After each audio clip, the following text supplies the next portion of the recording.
Hi everybody.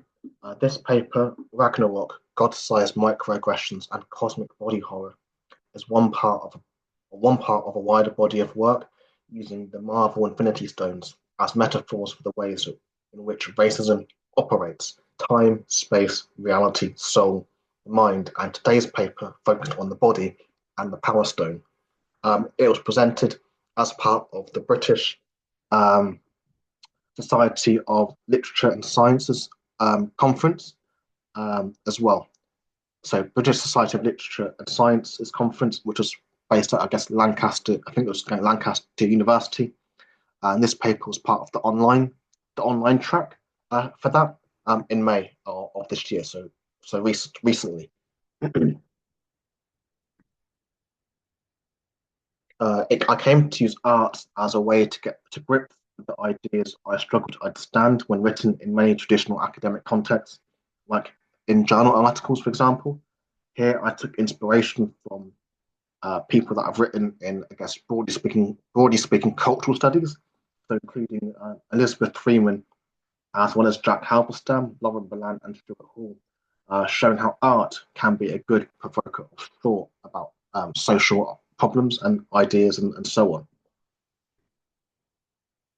Marvel's interpretation of Ragnarok is loosely based on the Old Norse myth and the destruction of Thor's homeworld, Asgard. In the MCU, so the Marvel Cinematic Universe, Ragnarok is the genocide of the Asgardians, and we might map that logic as a metaphor for the ways racial microaggressions harm our bodies in a world. Our bodies are made of molecules, organs, cells, flesh, and I use the term subatomic racism to describe the act of that breakdown. In 1970, black psychiatrist Chester Pierce coined the term microaggressions to describe everyday anti-blackness in the United States. They are the everyday isms we have to deal with in public and private, including the assumptions of criminality, objectification, assumptions of intellectual inferiority, and the reduction of cultural values. These everyday isms have histories that culminate in event-level incidents like riots and the wider institutionalized racism we see every day. The impact of these racist gestures live upon and within our bodies. Writing from the United States, trauma psychotherapist and writer Rasma Menachem also says, "You will discover that the vital force behind white supremacy is in our blood, literally, and in our nervous systems. Eventually, it changes our brains and the chemistry of our bodies." Should one experience microaggressions enough, they can kill you. In the 1990s, Arline Geronimus used the term racial weathering to take stock of how persistent exposure to racism and economic violence leads to accelerated aging and health decline in Black and Brown communities, including things like long-term stress facilitated by that exposure, including but not limited to microaggressions. Last March, Black British beauty influencer Jessica Petway died from cervical cancer after being misdiagnosed with uterine fibroids. She told followers about her, and I quote, agonizing pain, in quotes, and intense vaginal bleeding, in quotes, while doctors told her it was all fibroids. Her death spotlighted how Black women are misdiagnosed, many of them dying early as well. The misdiagnosis is part of that not so microaggression, including Black women's pain being dismissed as well. Inspired from the Ant-Man stories, 2 years ago, I started using the term subatomic racism to describe a racism that is unobservable to the human, but ultimately does damage at a level that's more like a particle level. It came out combining Chester Pierce and Geronimus's work with popular science fiction, further to how many colleagues were finding the language of microaggression dismissing of their effects. Microaggressions help deteriorate human biology in that sense. In Guardians of the Galaxy, Gilmore says the Power Stone reacts with anything organic. The bigger the target, the bigger the power surge. It was made by Celestial Eson to kill planets. What could its metaphor mean in terms of thinking about racism? In his 1980 series Cosmos, physicist Carl Sagan also says the cosmos is also within us. We are made of star stuff, and we are a way for the cosmos to know itself. Cosmologist Chandra Prescott Weinstein in The Disordered Cosmos further writes that Black lives are star stuff and Black lives matter every day, all of them. We might think our microaggressions are also star killers in that sense. My friend Susanna talked to me about her experience of uterine fibroids in the UK. Although Susanna is of Sri Lankan heritage and would be racialized as South Asian, she knows, like many Black women, racism shapes health outcomes. In May 2019, Susanna gave birth to her son, and as part of a post-delivery checkups, they did some scans. They did some scans, and when they did those scans, the doctors saw small fibroids in her uterus. They told her there was nothing to worry about, and she believed them. Several months later, in February 2020, just before the COVID-19 outbreak, she got a job at an education company where she was the only visibly not white person. This was also at the peak of the Black Lives Matter protest, or just before. Although Susanna is not Black, she was facing questions about BLM, and her white colleagues left it to her to challenge leadership. It was constant and unrelenting. This experience left a sour taste and made her a target for her bosses, what Robin DiAngelo calls white fragility. Susanna was also a victim of racism.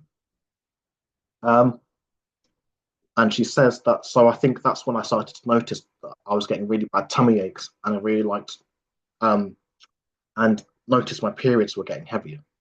Went to the doctors because I thought, maybe it was like a hernia, or maybe gastroenteritis, or something to do with my pancreas. Because it was really like there's a lot of pain here. Susanna went to the GP many times and was told it was probably constipation, and she didn't challenge it because at that time in 2020, now 5 years ago, she believed doctors know best. She started to see that she was gaining weight and her periods were getting heavier. And this was still early 2020 when the pain got so severe, she went to A&E. She had a CT scan. CT scan said fibroids. She was referred to gynecology, where she had several other scans, which add 6 months. So now, from her first pain in 2019, we're now a year and a half into this. So by the time Susanna got seen properly, the tiny fibroids were now 22 centimeters, and the only options were to have open surgery. White doctors often do not take the pain of women like Susanna seriously, which is what happened when she was in labor with her second child. Susanna also said it's less common for white women to have fibroids, and one of the biggest triggers is the release of cortisol, the stress hormone, where Black women, brown women, and others not racialized as white can often be taught to internalize that pain and not say anything. This may be why you see a greater development of things like fibroids and cysts in women of color. The point of accessing healthcare for them can also be much later. So if white women are stressed, they're getting support much sooner than women of color. Susanna's experience at work of microaggressions, then getting the same treatment in the NHS, may revisit that weathering hypothesis and that power stone metaphor, where that surge manifested as fibroids. She's in her late 30s and has experienced racism all her life. And while Black and Asian people experience racism differently, there is a shared commonality that leads to the early deaths via the healthcare system.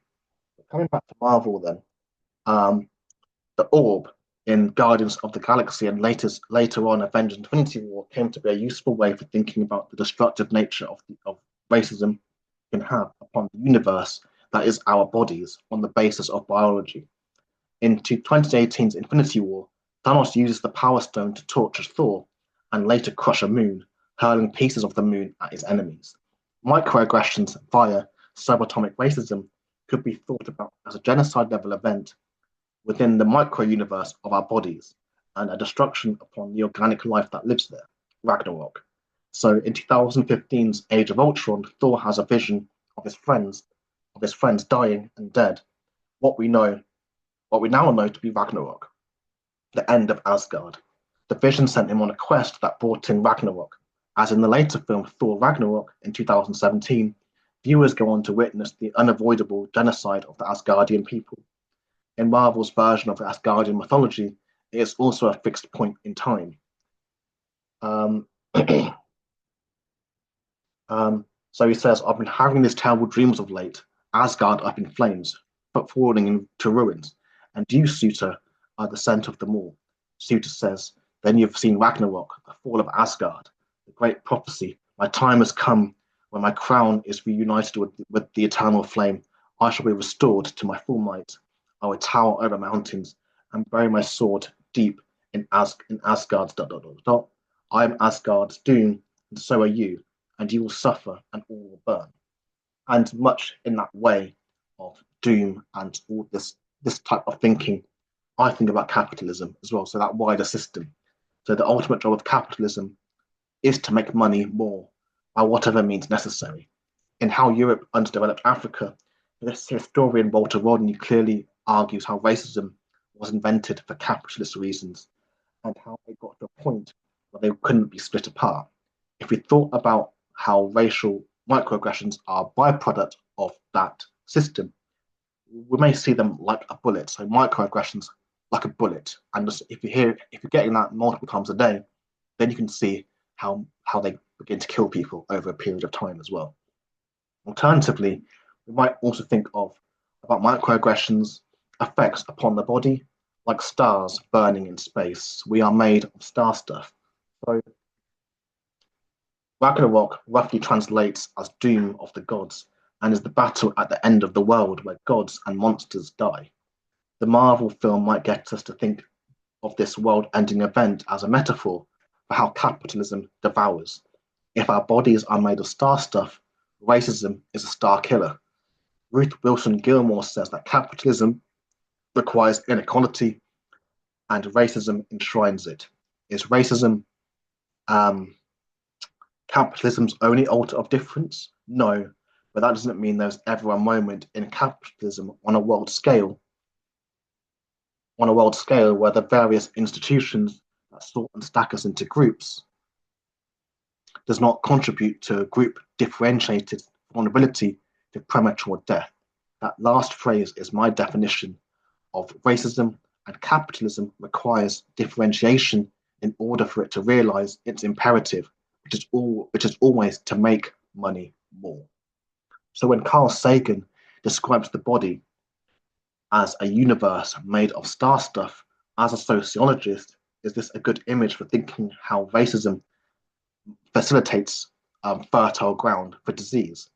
When we know exposure to racism compromises the immune system, we might think how persistent racial violence has made black people's immune system, for lack of a better term, fertile ground for illness and disease, where early black death is a requirement for white supremacy to sustain itself. Our bodies burning in the metaphorical sense like stars in space. Metaphors of the Power Stone as a star killer and Ragnarok as a genocide level event may show how that genocide logic can go subatomic in the cosmos within. Questions of violence not made by biology, but made by society. Going back to Jessica Petway, she was not biologically more likely to get cancer, but due to environments made by things like racism, women of color are just more exposed to those things in access to life-saving treatment, where racism is a matter of life and death. Black lives are star stuff, and Black Lives Matter in that sense.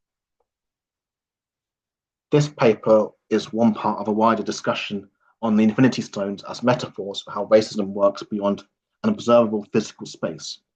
What the Marvel Infinity Stones allowed me to do is use those cosmic singularities as metaphors for the ways microaggressions impact us beyond the body, like Carl Sagan and Chanda Prescott Weinstein's star stuff.